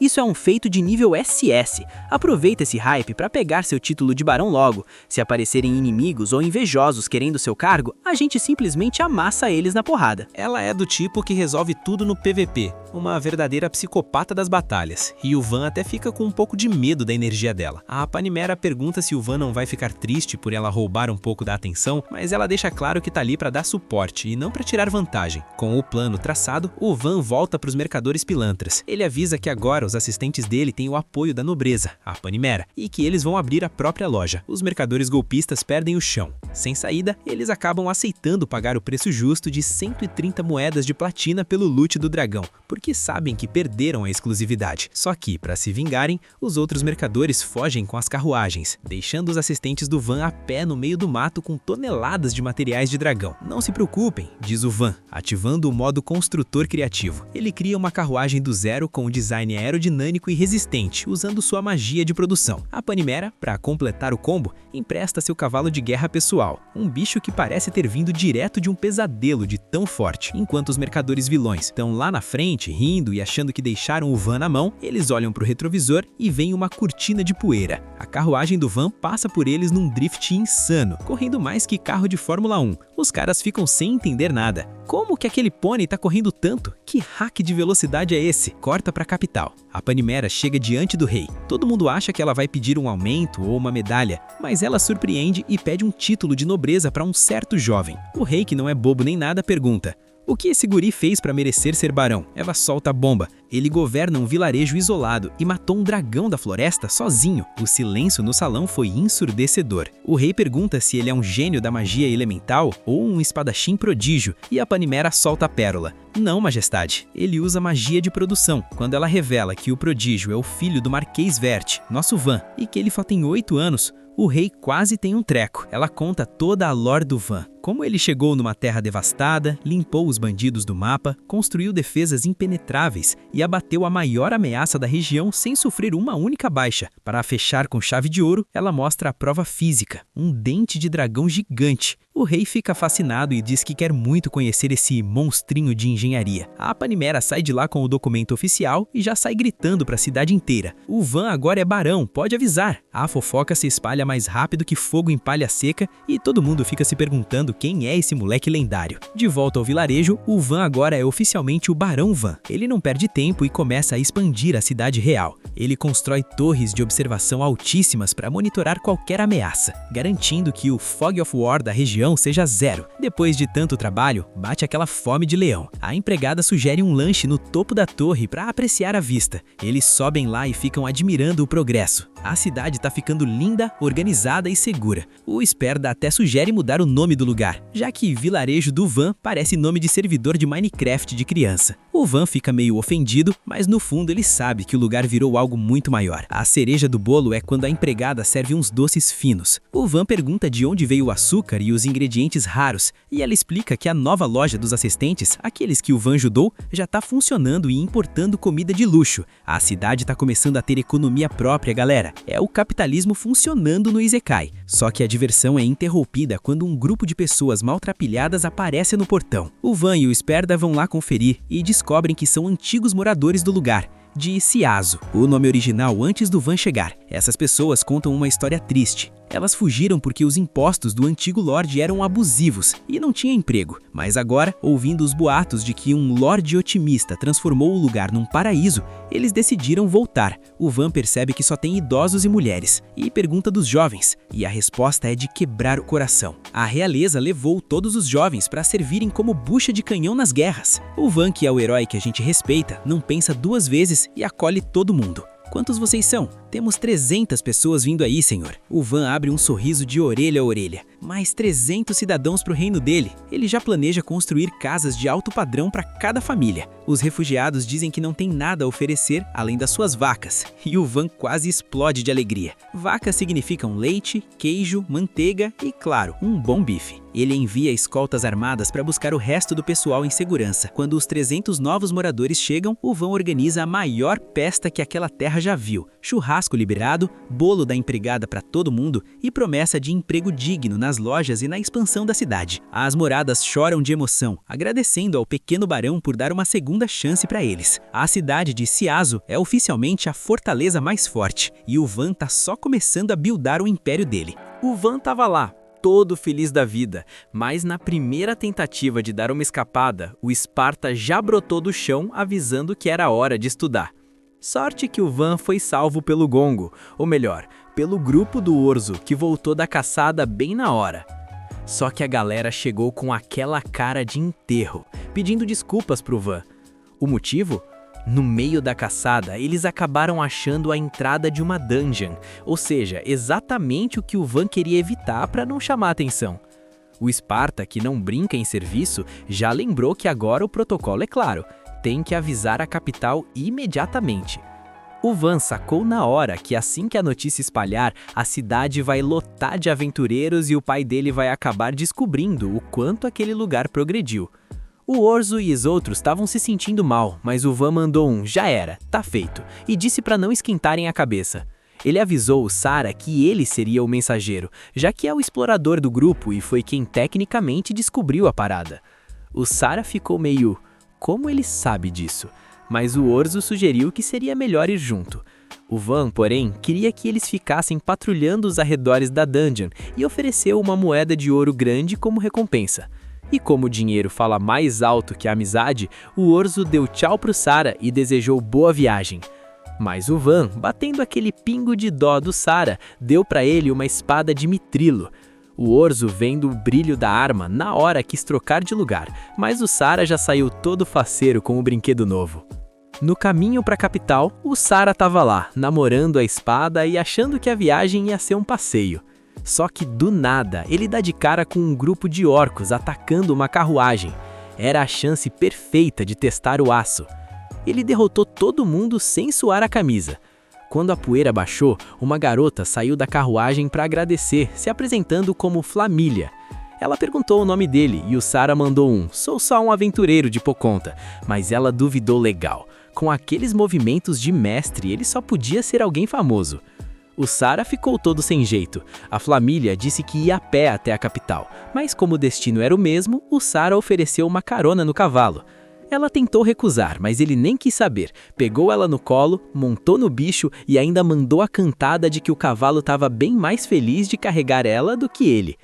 Ela deu um sorriso, mas logo o clima pesou um pouco. Ela contou que o pai era um barão, mas morreu em combate e tomaram as terras deles. Agora ela estava indo para a capital tentar a vida como servente em alguma casa nobre. Vendo que ela era gente boa, o Sara sugeriu que ela fosse para a vila do Van, onde teria emprego e chance de crescer, garantindo que ele mesmo ia proteger ela. A Flamília pensou um pouco e topou o convite. Enquanto isso, o Van estava trocando uma ideia com o Sparta sobre fundar uma vilinha ali perto da dungeon para os aventureiros terem onde cair mortos.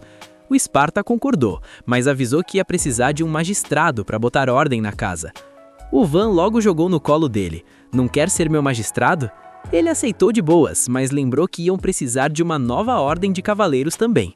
O Van entendeu o recado, já que a ordem atual cuidava da aldeia toda. Ele até sugeriu chamar de Ordem de Cavaleiros Esparda, e o Sparta sacou na hora que o Van estava só zoando porque sempre botam o nome dele em tudo. Um tempo depois, estavam lá nos preparativos, catando material para construir o povoado. O Van notou uns aldeões com um porte físico de dar inveja e perguntou pro D o que ele achava de recrutar essa galera para a ordem. O D achou uma ideia sensacional, mas quando foram falar com o pessoal, veio o balde de água fria. Eles já tinham assinado o contrato para entrar na ordem do Esparta. O Van ficou inconformado que o condenado do Esparta passou a perna nele e garantiu o pessoal primeiro. Nisso, o Khan avisou que o Sara tinha voltado e acompanhado. O Van perguntou da garota e o Sara explicou que se conheceram por acaso, e como ela estava sem rumo, ele trouxe. Perguntaram se ainda tinha vaga para morador e o Van deu as boas-vindas na hora. A Flamília contou como se conheceram, e o Van, que não é bobo, já sacou o clima que estava rolando entre eles. De repente, surge um grupo que parecia ser de bandidos vindo na direção deles. O Van já gelou achando que era o apocalipse, mas o Sara tranquilizou. Eram só aventureiros atrás de grana que praticamente seguiram ele depois do relatório. Quando chegaram, os caras começaram a falar que o lugar era perigoso e que eles deviam voltar para a aldeia. Só que o jeito que eles falavam parecia mais uma ameaça do que um conselho. O Van ficou passado porque os caras tinham cara de filme de vilão, mas estavam realmente preocupados. O Canchin explicou que apesar da caranca, eles tinham um bom coração. Só que a Flamília soltou que as caras deles davam medo e deu para ouvir o coração dos coitados quebrando. Eles perguntaram o que o grupo fazia ali em vez de estar na aldeia, e o Van respondeu que eles já estavam praticamente na aldeia. Quando os aventureiros viram a muralha, não acreditavam que aquilo tudo era só uma vila. O Van deu aquele showzinho básico mostrando como fabricou o muro e os caras ficaram de queixo caído. Nisso, o D chega cumprimentando o senhorito e os aventureiros quase caíram para trás ao perceberem que aquele moleque era o famoso Nenefértil que todo mundo comentava na capital. Os aventureiros chegaram cheios de marra, mas não deviam ter chamado o Van de moleque na frente do Jill. O mestre da espada não pensou 2 vezes e cortou as armas de todo mundo num piscar de olhos. Depois dessa demonstração de poder, os valentões mudaram o disco na hora. Agora é só respeito e saudação militar toda vez que cruzam com o Jill. Enquanto o Jill é visto como um monstro, o Van continua com aquela fama de coitadinho que foi chutado de casa. Mas o clima mudou quando o grupo do Orzo apareceu, chocado com a concorrência que brotou na vila. Eles chegaram da exploração e, ao verem o Sara acompanhado, já mandaram a pergunta: quem é a beldade? O Sara apresentou a família e já foi logo saindo de fininho para a pousada. O grupo dele quase caiu para trás. Ninguém acreditava que o Sara tinha descolado uma namorada. O Van, visionário que só ele, já ofereceu: aproveita que tô aqui e vou construir uma casa para vocês. O Orzo perguntou se ia ser um ninho de amor, e quando o Van confirmou, o coitado do Orzo começou a se amaldiçoar por ter se vendido por uma moeda de ouro em vez de ter ido levar a mensagem. No meio desse drama, a Puriel contou pro Van que a entrada da dungeon fica a umas 3 horas dali, num lugar bizarro de perigoso, perto de um despenhadeiro. Até então a galera só conseguia montar uns acampamentos fuleiros por lá. Ela deu aquela indireta pesada, perguntando se o Van não podia fazer uma casa mais firmeza perto da entrada. O Van achou o cúmulo da audácia, já que a floresta é um perigo só. Mas a Puriel insistiu que eles já conheciam o caminho e que iam proteger ele de qualquer jeito. O Van tentou dar uma de difícil para não sair da construção da vila dele. Ele começou a exigir um monte de coisa, achando que iam desistir. Queria a hora da soneca, sobremesa de elite e ainda levar os ajudantes dele, o Tali e o Carrim. Para completar, exigiu levar o Arut e um batalhão de guardas, já que o Jill e o Sparta tinham que ficar trabalhando na vila. Ele tinha certeza que iam dar para trás, mas a Puriel aceitou tudo com um sorriso no rosto e mandou o Orzo se virar para arranjar os mimos do senhorito. O Van ficou com aquela cara de "onde foi que eu me meti?". Um tempo depois, lá estavam eles a caminho da dungeon. O Arut e o Carrim estavam numa sofrência total, enquanto as meninas estavam curtindo o passeio de boa. O problema foi quando chegaram no tal despenhadeiro. O Van quase teve um troço quando viu que a ponte que os aventureiros usavam era só um tronco de árvore. Ele deu um esporro geral, mandou todo mundo ajoelhar e deu aquele sermão sobre segurança no trabalho. Quando viu o Sara pulando no tronco todo alegre, o Van já ameaçou: se continuar eu chuto o tronco. Ele explicou que o básico é fazer uma ponte que preste, mas claro, o Van não sabe o que é básico. Ele não só fez uma ponte, como construiu uma porta reforçada para nenhum monstro escapar da dungeon e levantou uma base que, olha, eu achei que ia ser pequena, mas o cara fez um prédio de 4 andares. O térreo era estoque, o primeiro o refeitório, o segundo o dormitório e ainda tinha um terraço com vista para o mar, ou quase isso, e um sistema de coleta de chuva para os banheiros. Os aventureiros estavam em êxtase. O Van deixou o Orzo cuidando de tudo e avisou que precisava vazar logo, senão o Sparta ia acabar com a raça dele por ter passado do horário. No meio da comemoração, o Arut bateu o olho num minério e quando foram ver, era mitrilo. A festa foi completa. Mas a alegria durou pouco. Quando voltaram para a vila, o Van entrou em pânico total. O Sparta estava lá esperando, com aquele sorrisinho de quem ia dar uma bronca épica. O Van implorou ajuda pro Tali e pro Arut, mas ninguém quis se meter no fogo. Sobrou pro Orzo tentar interceder, dizendo que a culpa do atraso foi dele, mas o Sparta mandou ele calar a boca e levou o Van arrastado pela orelha. O coitado só conseguia rezar pela própria vida, enquanto era levado pro destino final, o estudo. Van e Arut passeavam pelas ruas, com aquele clima leve de quem vê as coisas melhorando dia após dia na aldeia, e o povo feliz da vida. O Van, curioso, comentou que ela já estava por ali há um tempão e mandou a real. Não estava na hora dela escolher o que queria fazer da vida? Não sobre casamento, mas sim o que ela realmente desejava. Arut ficou toda nervosa e acabou confessando que, na verdade, queria sim se casar com ele. O Van tomou um susto, mas, ao ver a guria toda envergonhada, fingiu que não ouviu nada, embora tenha ficado bem feliz com a revelação. Pouco depois, Bel e Ringo chegaram na aldeia informando que a fundação da empresa tinha sido um sucesso, tudo conforme o combinado. Eles entregaram as 130 moedas de platina. O Van pegou a bolada e passou para a mão da Tio cuidar. E ela, coitada, entrou em pânico só de segurar aquela fortuna toda. Bel e Ringo também contaram que a dona Panamera estava voltando, já que achou melhor se aliar ao Van do que ficar no condado do Ferdinand, e provavelmente ela ia querer um território ali perto. Os rapazes também mostraram um presentinho que trouxeram da capital pro Van. uma besta automática que dispara 10 flechas de uma vez. O Van ficou empolgado, achando que ia dar um upgrade danado nas balistas. Mais tarde, enquanto estudava a arma, o Van tentou criar uma, mas não saiu como ele queria. A Aruti percebeu que até o Van errava e se desculpou, achando que tinha falado algo sem querer, mas ele disse para ela desencanar, já que ele errava o tempo todo e, tirando a magia, não tinha nada demais para ostentar.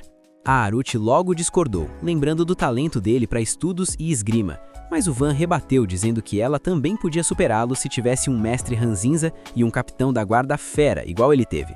A garota achou graça, e quando o Van perguntou da afinidade mágica dela, ela mudou a expressão na hora. A Tio interveio dizendo que o Van não ia obrigá-la a falar, mas a Aruti abriu o jogo. Tinha afinidade com magia de marionetes. O pessoal ficou chocado, sem entender por que ela tinha tanta vergonha, já que assim como a magia de produção do Van, todo mundo achava aquilo uma coisa inútil e repudiável. Mas o Van, querendo animá-la, perguntou se ela podia mostrar. Sem perder tempo, ele fabricou uma boneca e a Aruti começou a movê-la com sua magia. Depois de um tempo, todos ficaram impressionados e disseram que o show foi maravilhoso.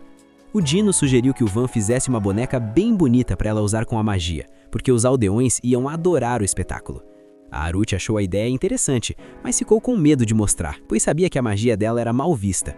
O Van lembrou que com ele aconteceu a mesma coisa, e seu próprio pai o chamava de fracassado, mas graças à magia de produção, ele conseguia fazer muita gente feliz.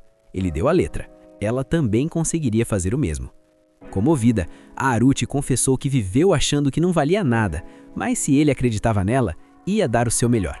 Chegando à noite, os aldeões estavam reunidos na praça, curiosos sobre o motivo do chamado. O Van subiu no palco e agradeceu a presença de todos. Sem enrolação, anunciou que a Aruti faria um show com sua magia. O povo começou a murmurar, tentando adivinhar que poder era aquele, e foi aí que a Aruti começou. Ao ver a boneca se movendo, todo mundo comentou sobre a famosa magia de marionetes, aquela tão odiada pelos nobres. A Aruti, ouvindo aquilo, lembrou dos traumas de infância e travou de medo. O Van, porém, deu o apoio necessário para ela continuar. Motivada, ela entregou tudo. O público ficou em silêncio absoluto, hipnotizado. A Tio chorou de emoção e quando o show acabou, o pessoal explodiu em aplausos, elogiando aquela magia que até então só era ligada a criminosos. O Van foi lá dar os parabéns e a Aruti, caindo no choro, agradeceu por tudo. No dia seguinte, o pessoal foi avisado que uma carruagem com o emblema real estava a caminho.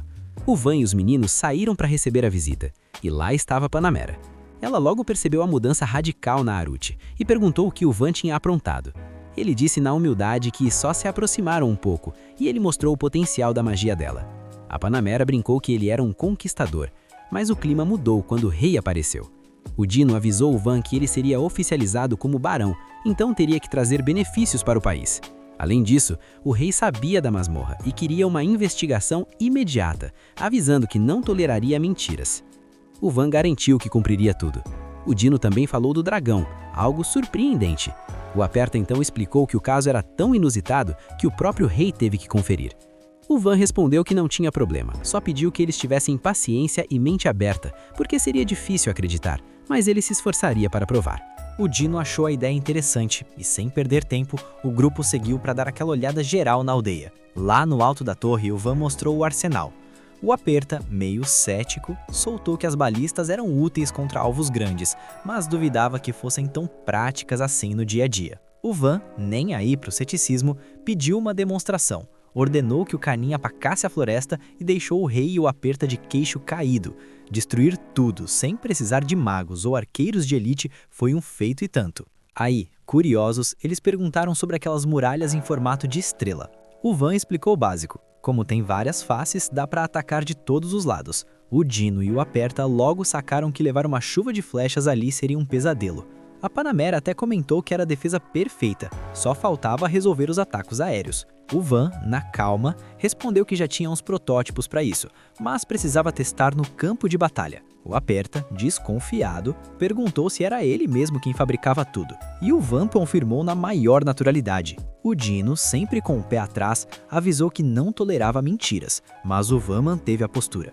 A Panamera pediu para o rei confiar, e o Aperta, ainda incrédulo, foi conferir a estrutura da aldeia, que deveria ter levado anos para ser feita. O Van, matando a pau, disse que fez tudo aquilo em uns 4 a 6 meses. claro, com uma mãozinha do pessoal. O Dino e o Aperta não engoliam aquilo. Então a Panamera sugeriu uma demonstração prática. No caminho para o lago, todo mundo da aldeia cumprimentava o Van, o que deixou o Aperta chocado com a intimidade entre um lorde feudal e seus súditos. Ele até perguntou se aquilo era normal, e o rei e ele se olharam com aquela cara de "o que tá acontecendo?". Pelo caminho encontraram os aventureiros, que pareciam mais bandidos para falar a verdade. O rei ficou tenso, mas o Van, super de boa, explicou que eram amigos de exploração da masmorra. Chegando no lago, o choque foi real ao verem os serianos, e para piorar, o chefe deles apareceu chamando o Van de genro. O Van tentou corrigir o mal-entendido, enquanto o Dino e o Aperta tentavam processar que aquilo ali eram Áticalos. Para dar o show final pro rei, o Van pediu pro Espada fazer uma parede de terra e, com a própria magia, transformou aquilo numa muralha robusta. Os dois ficaram atônitos, sem saber o que perguntar a seguir. Mudando de cenário, foram ver as construções que o Van fez para os Áticalos. Umas estruturas diferentes, não dava nem para definir se era cais ou casa. A sogra do Van, quer dizer, o chefe dos Áticalos, apareceu para saudar o Dino como líder de tribo, e o rei se apresentou como monarca de Belriné. O clima foi de respeito total, e o chefe entregou um presente como selo de aliança, um pedaço de oricalco, o metal dos deuses. Aquilo ali valia um tesouro nacional. Enquanto o Dino e o Aperta discutiam o valor daquela relíquia, o Van, sem pensar, transformou o troço numa espada. O cara literalmente bufou a raridade do item na frente deles e depois tentou esconder, mas o estrago estava feito. O Dino, lembrando da promessa de 0 mentiras, botou o Van na parede. Ele sabia forjar espadas. O Van tentou se fazer de desentendido, mas a Panamera deu o toque para ele mandar a real. O Dino disse que pagaria o preço pela verdade, e o Van pediu apenas um direito: residir permanentemente naquela aldeia e nunca ser mandado embora. O rei até lamentou, pensando que o Van teria tratamento VIP na capital, mas o garoto bateu o pé. A missão dele era proteger aquele povo e criar um lugar onde ninguém passasse necessidade. O Dino finalmente suspirou e aceitou. Viu que o moleque tinha crescido e não dava mais para tratar como criança.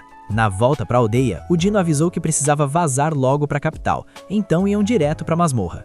O Van, mantendo a confiança alta, disse que o caminho era longo demais e não valia a pena ir à noite, melhor deixar para outro dia. O rei e a comitiva riram da cara de pau dele, mas antes que a conversa rendesse, o alarme tocou. Um dragão estava vindo. O Van não perdeu tempo, organizou a defesa na velocidade da luz e aceitou a ajuda da Panamera. A cena encerrou com um enorme dragão sobrevoando a aldeia, pronto para treta. Esse foi o final do episódio. Comenta a palavra suspiro para eu saber que você acompanhou até aqui e quer ver o desenrolar dessa treta, que eu vou te dar um coração no comentário.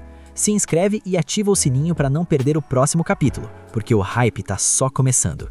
Sem mais delongas, Rebobina se despede e até a próxima.